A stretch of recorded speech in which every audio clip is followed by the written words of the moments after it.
everybody, this is Kerri. Welcome to the second Korean edition of Straight Up Conversational Kerri Stories. So if you missed the first episode, you can click on it here. So today's episode is all about the meat-loving culture of Korea, the kogi crazy culture, which is basically how everyone loves meat and samgyeopsal and bulgogi and blah blah blah blah blah, that meat is king in Korea. So how do you deal with the meat-loving culture of Korea if you are a vegetarian like me? So we will deal with this topic today. I have another video about being vegetarian in Korea, actually several videos, but there's one specifically which deals with how to order food. So if you haven't seen that one, you can click here and you can see that video. But otherwise, we're just going to get straight into the straight up conversation about meat-loving Korea. First of all, Korean barbecue is very, very popular around the world. Here in Toronto, today, when I was walking down Bloor Street, this was handed to me. So this is a new restaurant called Arisu, and you can even just see from the pictures that there's a lot of kogi. Woman in her hanbok with all the beautiful meat grilling. Like, this is Korea.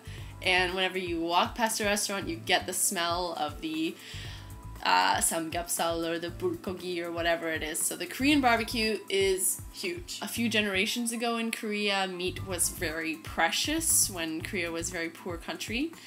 So I think that is sort of responsible for some of the attitudes towards meat now. It's like, we are a wealthy enough country that we have meat, so we should eat what we have. People were eating everything they could get their hands on, anything really, like bugs and grass. So you'll see these kinds of things incorporated into Korean food now. So now that Korea is so wealthy, you experience a lot of confusion when you express that you don't want to eat the pride and joy of this country. So you'll spend a lot of time defending yourself. Bulgogi, 돼지고기, samgyeopsal.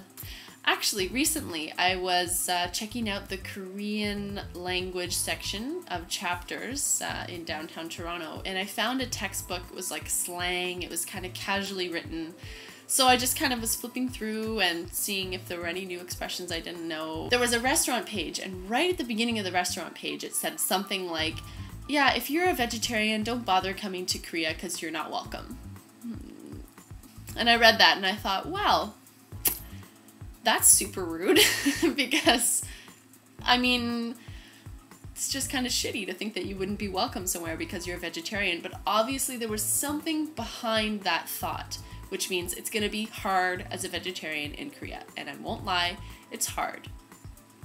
It's some of the hardest eating I've had. You know, you have to really put a lot of yourself on the shelf outside and leave it there and just accept what you're in, you know, what situation you're in, and that can be hard for some people. So I'll talk more about that later, but I did want to mention that strange quotation from the textbook that I saw. When you try to order things without meat in them, you will be asked, 왜?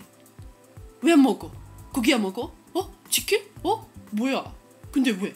You'll meet a lot of confusion and a lot of sudden questions coming from people like, why? Why would you not want the meat? You want the meat? The meat is the best part. Why would you take away the meat from the meat meal? So you're really, you're pushing boundaries by asking not to have meat. So you will face the question why, and it's up to you how much you want to say. Usually if people ask me like, 왜 안 먹어? I just say, 그냥 동물이 친구야, like something like animals are my friends, kind of like, without getting too political, too heavy. You know, I mean, it's an innately political thing and people always politicize it. So, I mean, you can go wherever you want when people ask you why you don't eat meat. Be it in English, in Canada here, or in the States, or wherever you are. I'm sure that, you know, vegetarians face this question all the time. So whatever you want to say is fine, but I usually just try to keep it simple so that people don't get uncomfortable, because, you know, it can be an uncomfortable topic, especially when people are shoving meat into their mouths while they're asking you why you're not participating in that activity. So it's up to you. Kogi jib experience. Kogi jib literally means meat house. Kogi jib. Kogi jib.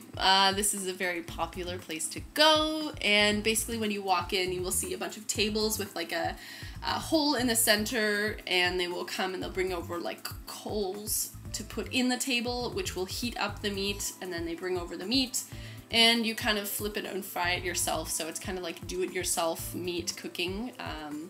Very, very common. A lot of people love this style of eating. I actually like the concept a lot. I like that you're responsible for your own meat cooking. So you see it raw, which is actually kind of nice, because in Canada, I don't think you ever have the chance to see your meat raw in a restaurant before you eat it, unless you're going to some kind of like specialty farm-like place. You know, usually you only see the meat once it's cooked. So I do like the concept of that. I still don't like the smell, and the smell gets in your clothes, and it's so disgusting. And later when you're washing your hair and you're in the shower and you get this smell like, ooh, like kogi jib smell. Another place where you'll see a lot of meaty options is when you go to just a suljib. Sul being alcohol, suljib.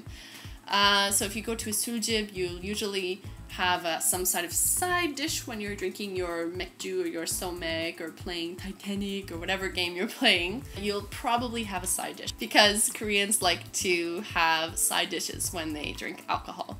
So usually in the suljib, the side dishes are chicken or kogi on a stick, or chicken wings or chicken feet, I forget what they're called, and other things. So usually the only vegetarian option, if there is one, would be fruit. And how lame are you if you're drinking a beer and having a plate full of fruit? You are lame. So basically there is no real option for you. Like, there's no kind of like, sometimes French fries, but still it's like gross. I mean, you'd like to have like a veggie stir fry or bibimbap or something, but you know, it's not actually a place that is really vegetarian friendly. One more thing is that a lot of meaty dishes, if you try to find the vegetarian version in the menu, like, you know, vegetable sundubu, yache sundubu, when it comes to you, sometimes it has meat in it. It has veggies and meat in it. So you have to really be careful about what you order, how you order it, and that you are clear about what you want or don't want in your soup. You have to say,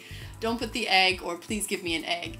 Don't put the pork, or don't put this, don't put this. You have to really say it out loud. So that's another reason to learn Korean. One more thing about the meat-loving culture of Korea.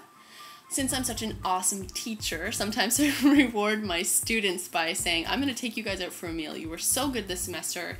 You were my best class, so let's go out for a meal. And I ask them, you know, where would you like me to take you? And they always say, kogi, kogi, kogi, kogi, kogi. And I don't have the heart to say to them, I'm a vegetarian, actually I don't want to participate in a kogi jib, I'd rather buy you blah blah blah blah blah. So I end up taking them to a kogi jib, and I end up paying for this meat that I'm not even consuming, and it's expensive, so it's kind of annoying that everyone loves the kogi jib. There's the meat-loving side of Korea. So what do you do if you're like me and you're a vegetarian and you haven't been eating the kogi for several years, and all of a sudden you're in a kogi-loving culture? What do? Well, you eat at home, but you don't have to. There are options for you. One very famous chain of entirely vegetarian menu is called the Loving Hut. I've mentioned this in other videos, but it's a very, very easy place to go if you're a vegetarian, because they have fake meat items. So it's like the kind of soy-based fake meat products, which I'm not a big fan of, but it's kind of cool to try some of the dishes that you wouldn't be able to eat normally in Korea. And you can also bring your meat-loving friends there and not tell them it's vegetarian, and then they're like, whoa, this is so good. And then you're like, haha, you're not even eating meat. And they're like, what? You can also eat temple food.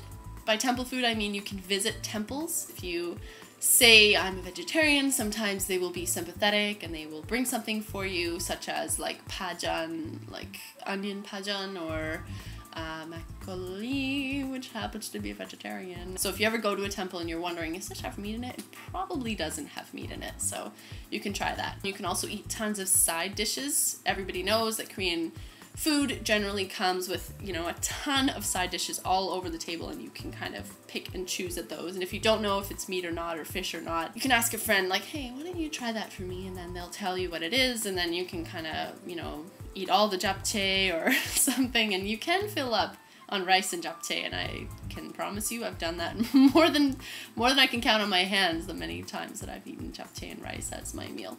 When you go to a kogi jib, you have several options. You can always order a side of rice or a side of doenjang jjigae, and usually you can order naengmyeon. Naengmyeon is ice noodles. Literally means cold noodles, ice noodles. There's two different kinds. Mulnaengmyeon is not spicy, but it's vinegary. And then bibimbnaengmyeon is super spicy, like hot, red, spicy, cold noodles. Both are delicious and both are super filling. And usually the kogi jibs have these noodles ready because people like to order this at the end of the meal when they've eaten all of the kogi. The last point here will be that you have to defend your vegetarianism every time you eat. Depends who you're with, and if you're with a friend who already knows about your vegetarianism, you won't, but pretty much every time you eat a new meal with new people, you will be asked, "Oh, 왜 고기 안 먹어? 어? 왜? 근데 왜? 어? 어? 왜? 불자야? 어? 왜?" Like, you get a lot of questions, a lot of confusion, a lot of the blank stare, and a lot of the lists of things, and do you eat this, do you eat this, you don't eat that, you don't eat that, you don't eat that. So you get a lot of that. You have to get used to it. You can't get impatient with people because in Korea it's so rare that you would be a vegetarian without being a Buddhist, a monk. So sometimes when I say like I'm vegetarian, people are like, "Are you a monk?" "No, I'm just and they're like, "Wow, you're such a good person." And it's not about good person, it's just about, I don't like that.